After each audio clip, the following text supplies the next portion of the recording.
असतो मा सद्गमय तमसो मा ज्योतिर्गमय मृत्युर्मायामृतंगमय।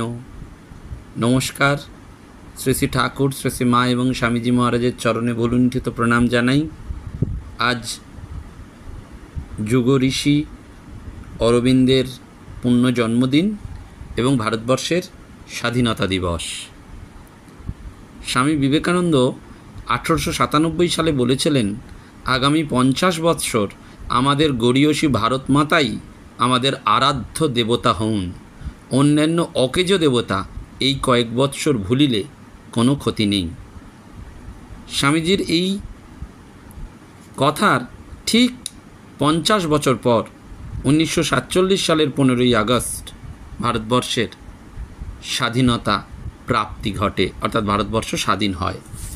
এবং এই স্বাধীনতা বা স্বাধীনতা আন্দোলনের কথা এলেই আমাদের বারবার সেই ইংরেজি শাসনের কথা মনে পড়ে, যে ইংরেজি শাসন থেকে মুক্তির জন্য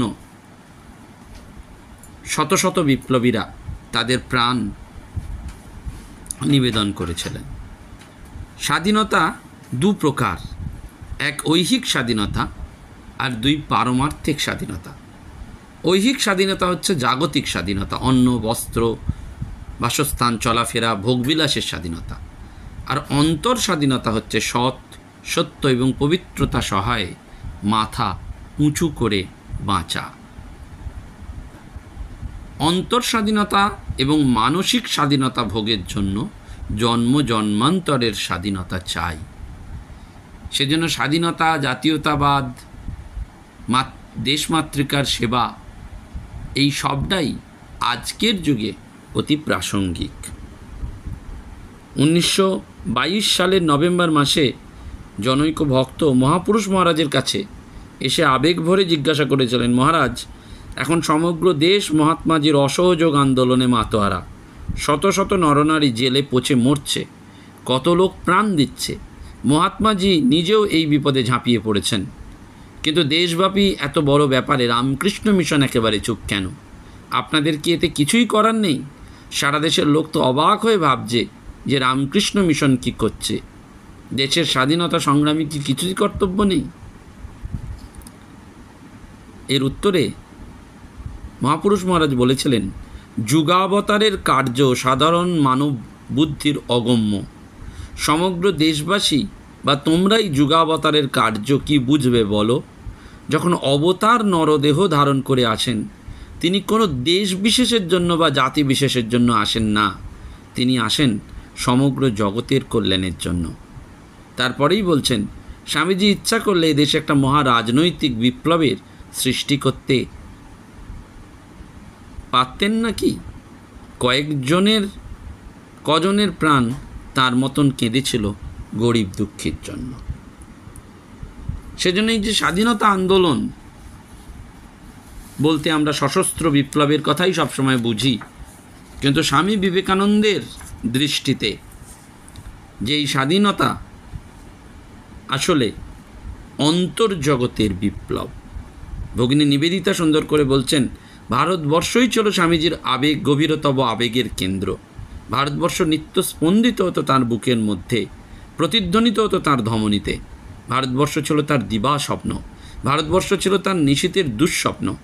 এবং শুধু তাই নয়, তিনি নিজেই হয়ে উঠেছিলেন ভারতবর্ষ। স্বামীজি স্বাধীনতার আগুনটি জ্বালিয়ে দিয়েছিলেন দেশের যুবকদের মধ্যে। তিনি বলেছিলেন, পরাধীন জাতির কোনো ধর্ম থাকতে পারে না, তাদের প্রথম ধর্ম মাতৃভূমির শৃঙ্খল মোচন। ভারতবর্ষ ঋষির দেশ, তাই এই দেশ কখনো ইংরেজের দ্বারা অধিগৃহীত হয়ে থাকতে পারে না, সেটি স্বামীজি উপলব্ধি করেছিলেন এবং বিপ্লবীদের মধ্যে সেটি বারবার জাগিয়ে তুলেছিলেন। অর্থাৎ বিপ্লবের আক্ষরিক অর্থ প্লাবন, বন্যা। বিপ্লব কথাটি ভারতবর্ষের স্বাধীনতার জন্য প্রযোজ্য হয়েছিল, মানে জনজোয়ার বা জনপ্লাবন বা আম জনতার জাগরণের উদ্দেশ্যে। সেজন্য বিপ্লবী সন্ন্যাসী বিবেকানন্দ বলা হয়।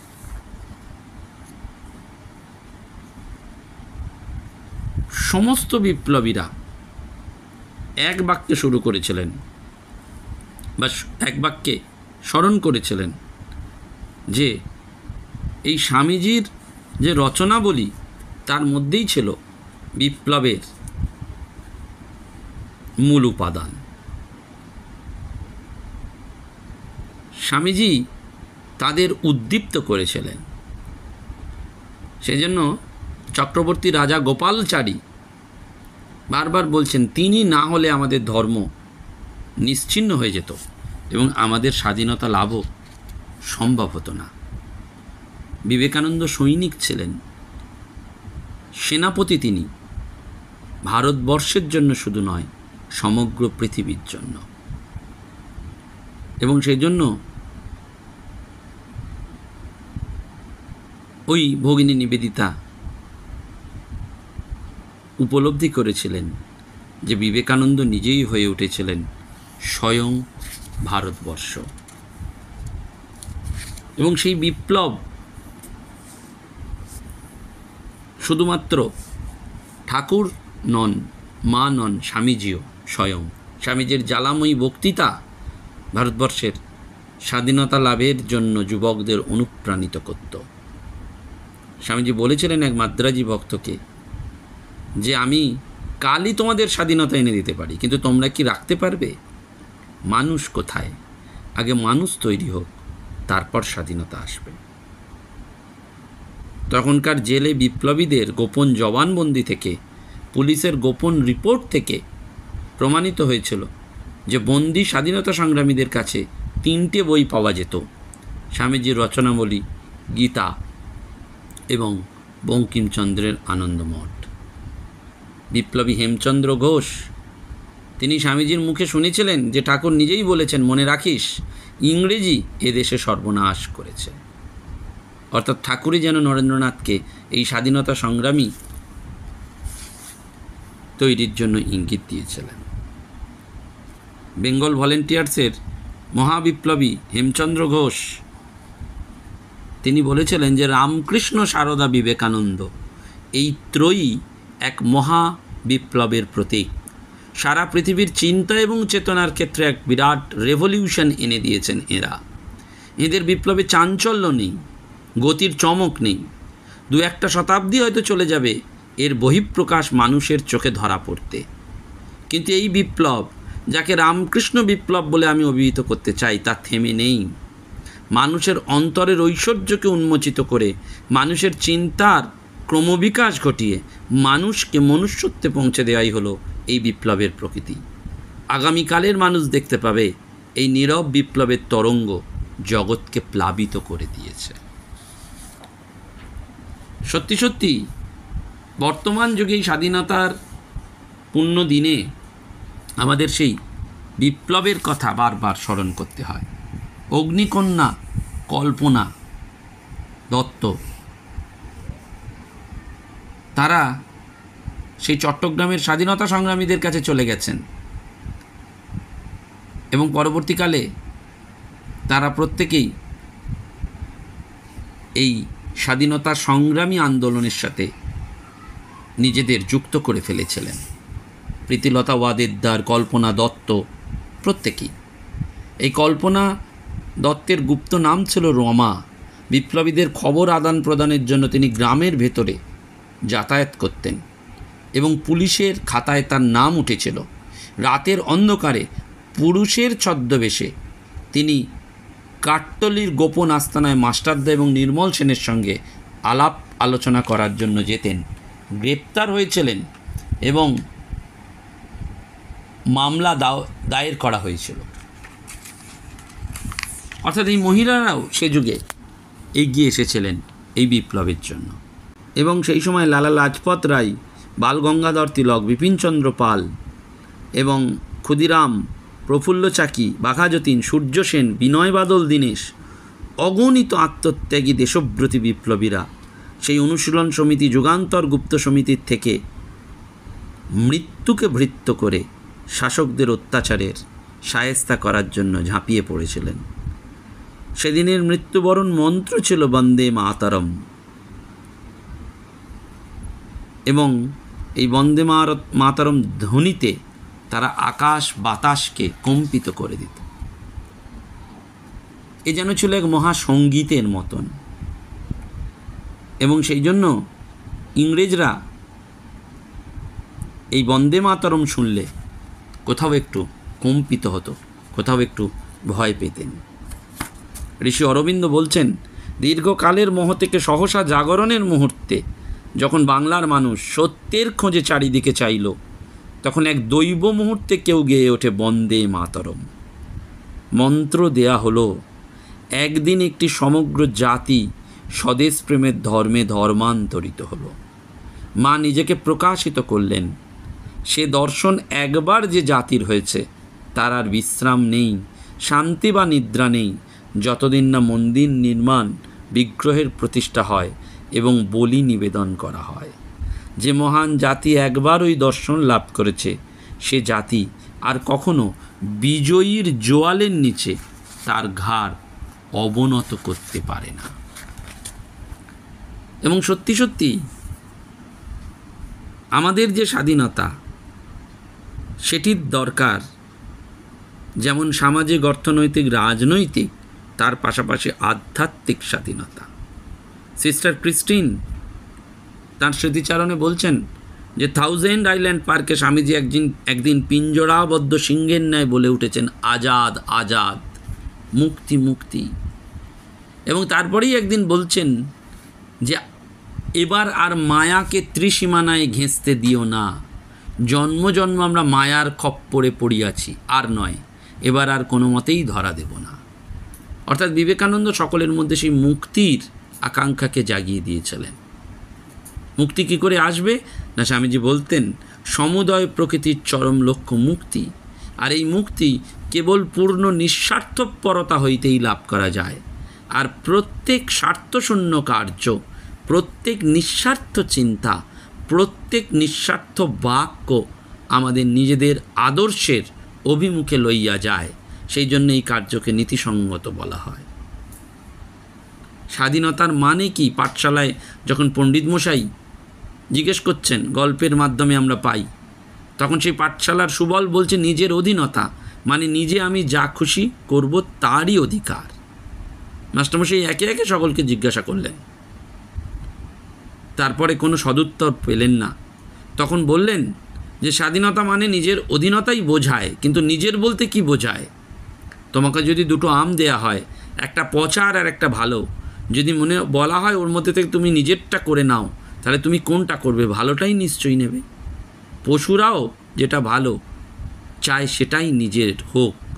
মানুষ পশুর চেয়ে অনেক বড়, সে শুধু নিজের ভালো চায় না, নিজেদের ভালো চায়। সকলের ভালো হোক, এটাই সভ্য মানুষের কাম্য। সকলের ভালো করার অধিকারকেই স্বাধীনতা বলে।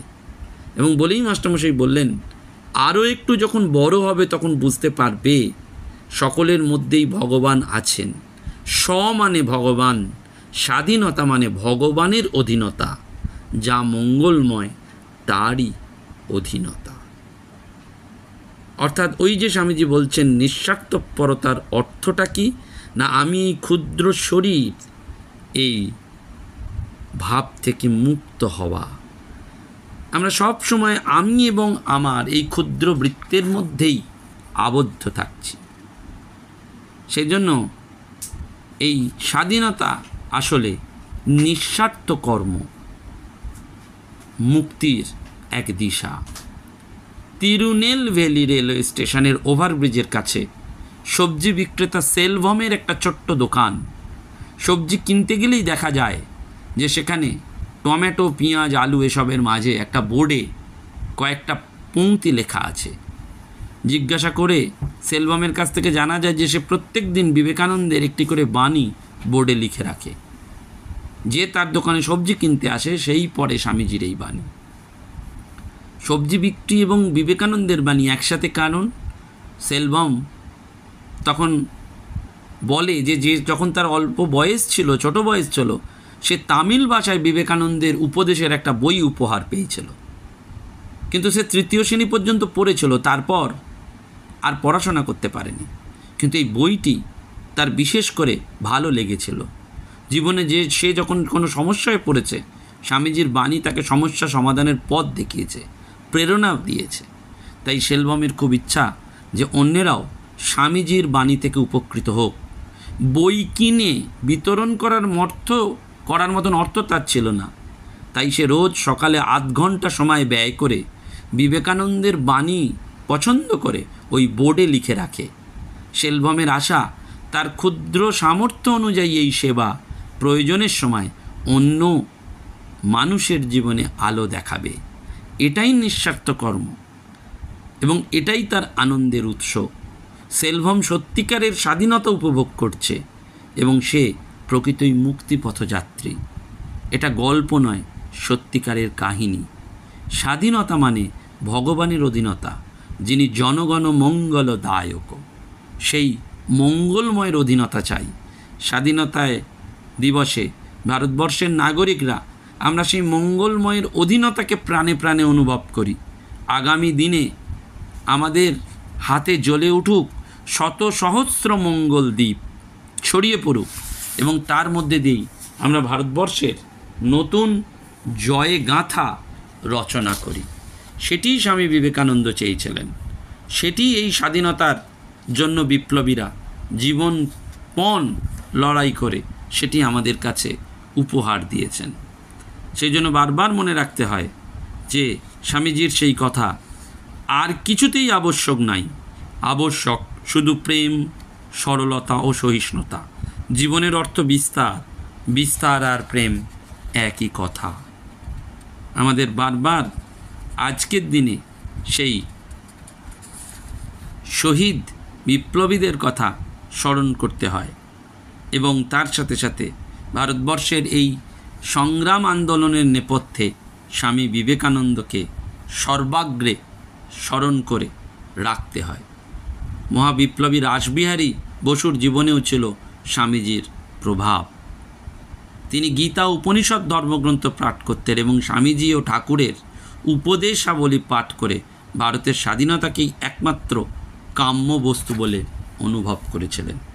বিপ্লবী বীণা দাস তিনিও সেই স্বাধীনতা আন্দোলনে ঝাঁপিয়ে পড়েছিলেন। ৭৫ বছর বয়সে আর ১৯৮৬ সালে তিনি পৃথিবী থেকে চিরদিনের জন্য বিদায় নেন। কিন্তু তিনি ১৯৩২ সালের ৬ই ফেব্রুয়ারি সেনেট হলের কনভেনশনে জ্যাকসন সাহেবের উদ্দেশ্যে গুলি চালিয়েছিলেন। ধরা পড়ে ৯ বছর সশ্রম কারাদণ্ডে দণ্ডিত হয়েও রিভলভার কোথা থেকে পেয়েছিলেন তার উত্তর দেননি বীণা দাস। আত্মত্যাগের আদর্শে তিনি ঝাঁপিয়ে পড়েছিলেন এবং দেশের জন্য প্রাণ দিয়েছিলেন। সেই জন্য আজকের এই স্বাধীনতা দিবস উদযাপন শুধুমাত্র পতাকা তোলা নয়, শুধুমাত্র বিপ্লবীদের স্মরণ মনন করে বন্দে মাতরম ভারতবর্ষের জয় ঘোষণা করার দিন নয়। আজকের দিনটি প্রকৃতপক্ষে এই দেশের মানুষের কথা অনুভব করা, এই জাতীয়তাবাদী ভাবধারাকে দেশের প্রান্তে ছড়িয়ে দেওয়া এবং ব্যক্তিগত ও সমষ্টিগত পূর্ণতার মধ্যে দিয়ে সেই মঙ্গলময় ভগবানের অধীনে থেকে দেশকে এগিয়ে নিয়ে যাওয়াই আসল আজকের দিনের উদযাপনের মূল তাৎপর্য। নমস্কার, ধন্যবাদ। প্রাণারাম প্রাণারাম প্রাণারাম প্রাণারাম প্রাণারাম প্রাণারাম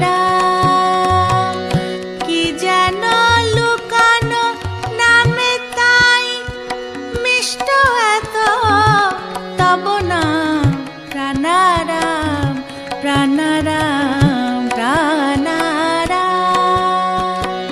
প্রাণারাম প্রাণারাম